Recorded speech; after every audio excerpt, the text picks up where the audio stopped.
Good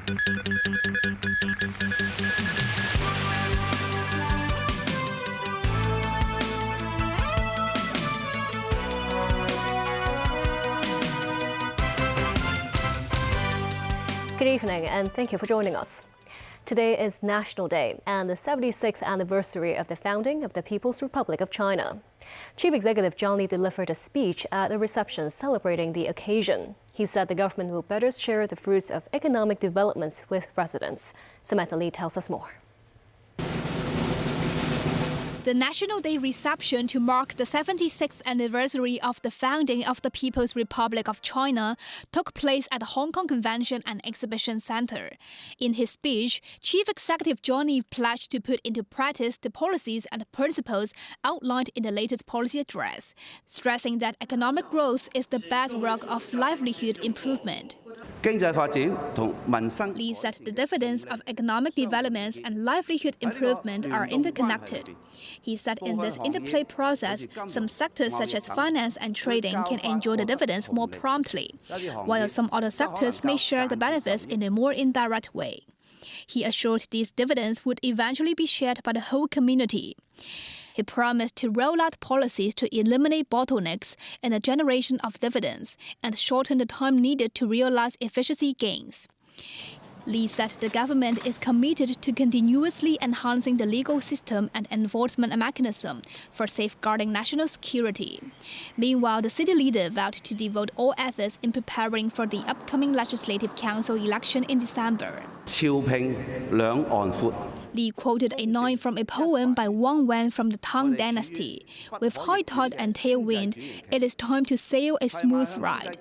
Li believed the city is moving through an irreversible economic transition, which is an essential process for a more robust economy in the future. Samantha Lee, TVB News. A flag-raising ceremony was also held at Bohemia Square in Guangzhou to celebrate the anniversary.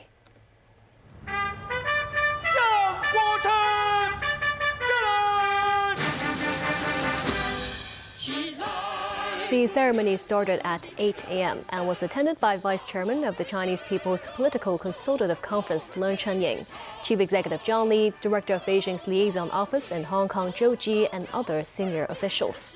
Former Chief Executives Carrie Lam and Donald Tsang were also present. Boats from the Fire Services Department also joined the celebrations on Victoria Harbour. Two Chinese naval vessels, the Qijiguang training ship and the Yimengshan amphibious dock landing ship, are visiting Hong Kong this National Day and have docked at the People Liberation Army's Ngongshunqiao Naval Base. Starting today, the two warships are open to pre-registered visitors for a two-day public tour, offering a rare close-up look at China's maritime strength.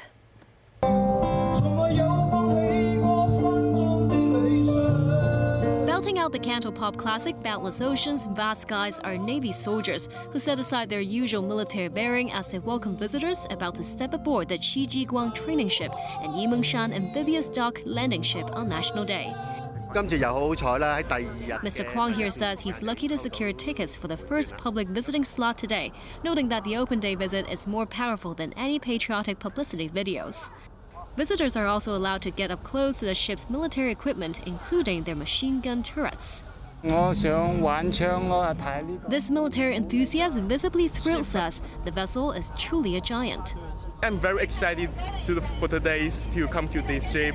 The China and the countries use these like the weapons to defend ourselves and to make the world peace. Crowds stream through the decks as tour guides explain the designs and functions of their vessels. Among them, Navy members using signal flags to spell the messages, "Hello Hong Kong," and "The nation's security benefits all families." As things on board often need to be fastened securely, knot tying is a key naval skill. At this interactive booth, visitors can learn from Navy members personally to learn different practical knot tying skills. For the even bigger Yimengshan dock landing ship, visitors are treated to even more weaponry and are able to snap pictures next to the chaff launcher. I'm here today because it's the National Day and my mom's Chinese, so I want to go on this boat, see what the Chinese military has to offer and what's national. The latest display of Beijing's maritime prowess came around 3 months after the Shandong Aircraft Carrier Group's high-profile stopover in July. The visiting fleet this time includes more than 1,200 officers and cadets. Visiting Hong Kong for the first time, naval trainee Song Yan-Yao shared a personal moment through a song. 小河弯弯向南流，流到湘江去看一看。 As she expresses her appreciation towards the dazzling beauty of Hong Kong. The two vessels will remain open for registered public visits through Thursday before departing Hong Kong on Friday. To celebrate the 76th National Day, the government and various sectors are offering multiple discounts and benefits, including those from around 3,000 restaurants. Sunny Chan has more. The city is filled with joy and festivity as the National Day was celebrated across all sectors in Hong Kong. The catering industry mobilized approximately 3,000 restaurants to offer promotions. A restaurant in Ma On Shan offered a 30% discount and attracted large crowds. Queues are formed outside as early as 7 in the morning. Mr. Lam said he does not usually order pork lung soup, but he was happy to pay a bit extra to try the soup, as it's more affordable after the 30% discount. Mr. Wong also ordered posh dishes like the roast suckling pig today. This dining outlet has been offering National Day promotions for the 6th consecutive year and is seeing more tourist customers this year. The chief operating officer of the catering group said the campaign has gradually become a tradition, and he noticed the enthusiastic response from both tourists and local consumers. To get around more freely, tram rides incur no cost all day, with notices and signs reminding passengers that no payment was required. Children could also take a free ride on designated routes of 4 franchised bus companies. The Star Ferry route between Tsim Sha Tsui and Central is free all day on National Day. The Sun Ferry services from North Point to Hong Kong and Kowloon City were also free. Mr. Lee said he heard there were free rides, so he brought his children to take a ferry. He rarely takes a ferry as a Kowloon resident, so he came specifically for the ride. Mr. Ding, a tourist from Beijing, said he did not know about the discounts beforehand, but found the National Day benefits a pleasant surprise. There are also special treats for recreational facilities. Leisure facilities under the Leisure and Cultural Services Department, including badminton courts, tennis courts and swimming pools, were all free for public use today. Museums and the Wetland Park also offered free admission. Celine Chan, TVB News. The mainland's 8-day National Day Golden Week and Mid-Autumn holiday officially kicked off, with today marking the peak for land border arrivals. As of 4 p.m., more than 308,000 travelers crossed the border into the city. Among them, 186,000 are mainland visitors. At the West Kowloon High-Speed Rail Station, one of the city's busiest entry points for mainland tourists, crowds swelled early in the morning. To greet the influx, the MTR deployed mascots at the station, delighting young children with plenty of photo ops. According to China's Railway 12306 ticketing app, tickets from multiple mainland cities, including Guangzhou and Guiyang, had already sold out. One of the hottest tourist spots was the Hong Kong Palace Museum. Some tourists there say they are planning to stay in Hong Kong for the entire holiday, opting for a more relaxed itinerary instead of the popular speedrun way of visiting. In Beijing, a flag-raising ceremony commemorating National Day took place this morning in Tiananmen Square. At around 6 a.m., a member of the PLA military band blew the flag-raising trumpet from the city wall. The Tiananmen Flag Guard marched into the square, watched by a large crowd. When the national anthem began, the crowd sang along. As the national flag reached the top of the pole, peace doves were released.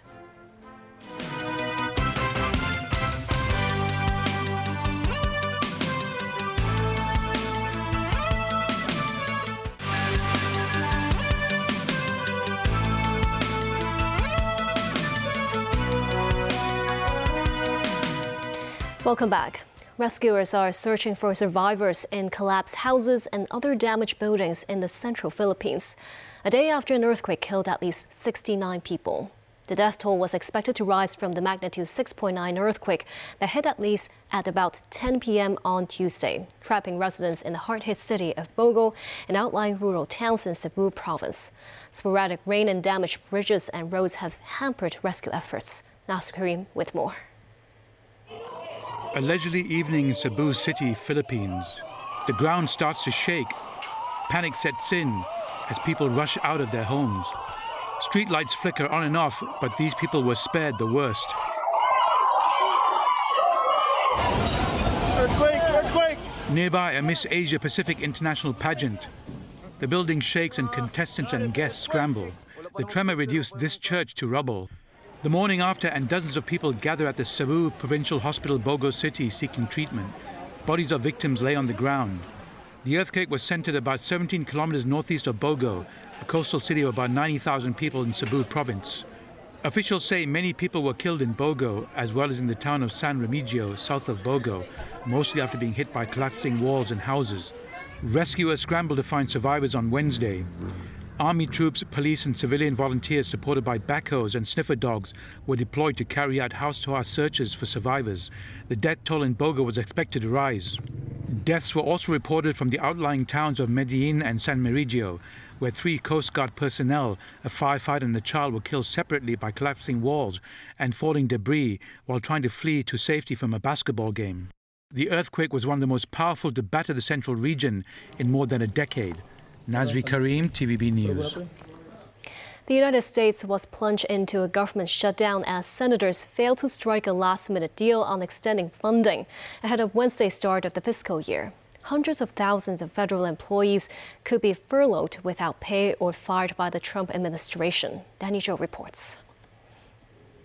A pair of final Senate votes for competing stopgap proposals took place on Tuesday.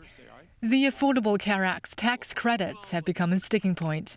Democrats crafted a bill that sought to extend Obamacare health insurance subsidies and roll back Medicaid while extending funding through October the 31st. It was rejected by a vote of 47-53 amid Republican opposition. Hours later, Senate Democrats also blocked the GOP's short-term measure that would have funded the government at current levels. With no agreement in place by the midnight deadline, the U.S. government was officially shut down from today, the third time that President Donald Trump has presided over a federal funding lapse. Trump put the blame on Democrats. Well, the Democrats want to shut it down, so when you shut it down, you have to do layoffs. So we'd be laying off a lot of people that are going to be very affected. About 750,000 federal workers will be furloughed each day beginning Wednesday, according to congressional estimates. And agencies have been reportedly directed to execute plans for mass firings. Offices conducting so-called non-essential activities such as scientific research and customer service will be closed. Federal employees deemed accepted, from military troops, border guards to air traffic controllers, would stay on the job but will not receive a paycheck until Congress resolves the standoff. Top Democrats pointed the finger at Trump and Republicans for the shutdown early this morning. Republicans are plunging America into a shutdown, rejecting bipartisan talks, pushing a partisan bill, and risking America's health care, worst of all. The U.S. consulate in Hong Kong said passport and visa services would continue, including new appointments. Its website updates, however, will be limited, and its Instagram and Facebook accounts will not be updated until full operations resume. Danny Zhou, TVB News. Palestinian group Hamas says it is reviewing the peace proposal presented by U.S. President Donald Trump, though the BBC reports that they may reject the plan. Hamas reportedly says the deal favors Israel and not the Palestinian people. Trump has given them 3 to 4 days to accept, or the U.S. will fully back Israel to do as they wish. Nasser Karim has more. I believe that today, Donald Trump's peace plan to end the war in Gaza has been largely accepted, if not hailed around the world. The U.S., Israel and other stakeholders now awaiting a response from Hamas, the Palestinian group that attacked southern Israel on October 7th, 2023. The fact that Israeli Prime Minister Benjamin Netanyahu has also accepted the terms of Trump's 20-point peace plan may cast doubt in the minds of Hamas leaders.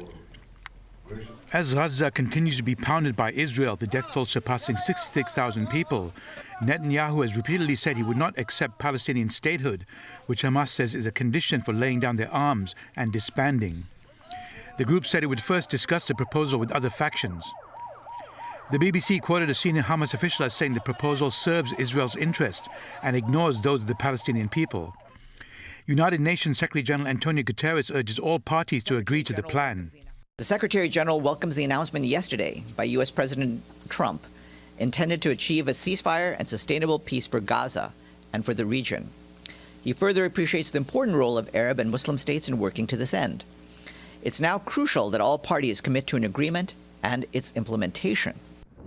Hamas, who must release all hostages within 72 hours as part of the proposal, is reportedly wary of having an international stabilization force providing security in Gaza. Among those also skeptical about the plan are some relatives of hostages and soldiers. At a rally in Tel Aviv, they urged Trump not to be duped by Netanyahu, who they say has thwarted past potential deals. Mr. Trump, we saw yesterday that you see us and you relate to this. We admire your help, but we must warn you, be careful, because he may fool you again. Don't let him fool you. Meanwhile, Yemen's Houthi group has claimed responsibility for a missile attack on a Dutch flagged cargo ship in the Gulf of Aden.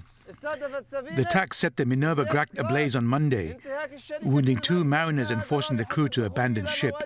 Nazvi Karim, TVB News. The National Day holidays have brought a lively atmosphere to the mainland.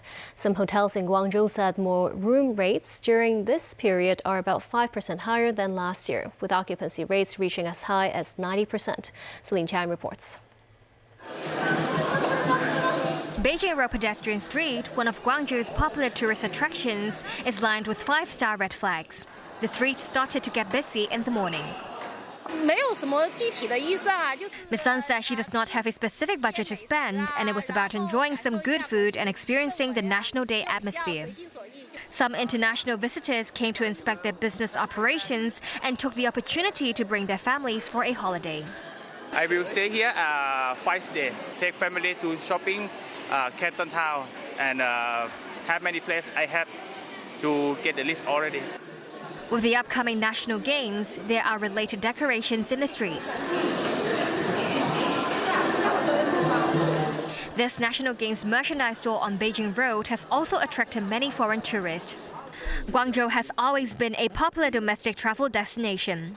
According to the manager of a hotel in Tianhe district, this holiday's occupancy rate is similar to the same period last year, while room rates have increased by 3% to 5%. In response to an increase in family guests, the hotel has enhanced its amenities. For example, it offers welcome gifts like desserts, while items such as bathrobes, toothbrushes, slippers and bed rails are prepared in advance. The manager also anticipates that the National Games events later in the year will boost the hotel's occupancy. Celine Chan, TVB News. Shutdown Racecourse came abuzz on National Day as it hosted a special race meeting with free admission to the public. The heat from the blazing sun did little to dampen the enthusiasm of racegoers. Many came prepared with umbrellas and hats at the ready to enjoy the day at the racecourse. The first race began at 1 p.m. Number 5 Fast Network, ridden by Alexis Badel, clinched the National Day Cup in Race 7. The highlight of the day coming with a $4.2 million prize purse. To celebrate the 76th anniversary of the National Day, selected food and merchandise inside the racecourse were offered at 76% of the original price. As night fell, anticipation built for Hong Kong's National Day fireworks display, which is set to light up Victoria Harbour shortly at 8 p.m. Crowds already thronged the Tsim Sha Tsui harbourfront in the late afternoon, hoping to stake out prime positions to view the fireworks. Some photo enthusiasts set up long lenses in a bid to capture the perfect burst. Among the patterns to be shown are the Hong Kong-born panda twins and motifs inspired by the National Games. And that's the news. Thank you for watching.